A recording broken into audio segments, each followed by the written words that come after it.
जहां तक कुरैश के दूसरे बदमाशों का ताल्लुक है तो उनके दिलों में भी नबी के खात्मे का ख्याल बराबर पक रहा था। चुनांचे हजरत अब्दुल्ला बिन उमरो बिन आस से इब्न इसहाक ने उनका ये बयान नकल किया है कि एक मरतबा मुशरिकीन हतीम में जमा थे और मैं भी वहां मौजूद था। मुशरिकीन ने रसूल अल्लाह का जिक्र छेड़ा और कहने लगे, इस शख्स के मामले में हमने जैसा सब्र किया है इसकी कोई मिसाल नहीं। दर हकीकत हमने इसके मामले में बहुत ही बड़ी बात पर सब्र किया है। ये गुफ्तगू जारी ही थी कि रसूल अल्लाह नमूदार हो गए। अब तशरीफ लाए। पहले हुजन अस्वद को बोसा दिया, फिर तवाफ करते हुए मुशरिकीन के पास से गुजरे। उन्होंने कुछ कहकर तानाजनी की जिसका असर मैंने आपके चेहर मुबारक पर देखा। इसके बाद जब दोबारा आपका गुजर हुआ तो मुशरिकीन ने फिर इसी तरह की लान तान की। मैंने इसका भी असर आपके चेहर मुबारक पर देखा। फिर जब आप तीसरी मर्तबा उनके पास से गुजरे तो मुशरिकीन ने फिर आप पर लान तान की।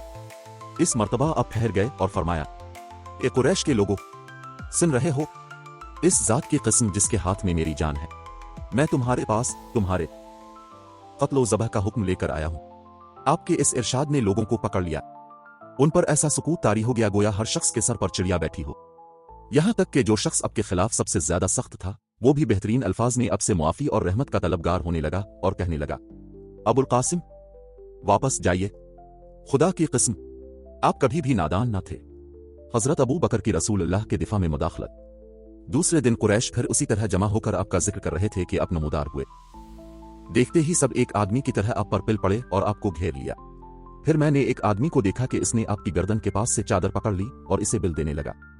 हजरत अबू बकर आपके बचाव के लिए आगे बढ़े।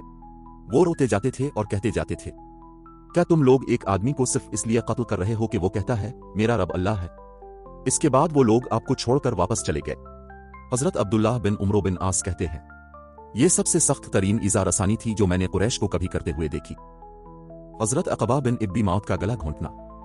सही बुखारी में हजरत उर्वा बिन ज़ुबर से मरवी है कि उन्होंने हजरत अब्दुल्लाह बिन उमरो बिन आस से पूछा, मुशरिकीन ने नबी के साथ जो सबसे सख्त बदसलूकी की थी, अब मुझे इसकी तफसील बताइए। उन्होंने कहा, नबी खान कबा के पास हतीम में नमाज पढ़ रहे थे कि अक़बा बिन इब्बी मौत आ गया। उसने आते ही अपना कपड़ा आपकी गर्दन में डाल दिया और निहायत सख्ती के साथ आपका गला घोंटने लगा। इतने में हजरत अबू बकर वहां पहुंच गए। उन्होंने अक़बा के दोनों कंधे पकड़कर उसे धक्का दिया और इसे नबी से दूर करते हुए फरमाया, क्या तुम लोग एक आदमी को सिर्फ इसलिए कत्ल करना चाहते हो कि वो कहता है मेरा रब अल्लाह है? हजरत अबू बकर की बेमिसाल कुर्बानी। हजरत इस्माक की रवायत में मजीद तफसील है कि हजरत अबू बकर के पास ये आवाज पहुंची, अपने साथी को बचाओ। वो फौरन हमारे पास से निकले। उनके सर पर 4 चोटियां थीं। वो ये कहते हुए गए, तुम लोग एक आदमी को महज इसलिए कत्ल करना चाहते हो कि वो कहता है मेरा रब अल्लाह है।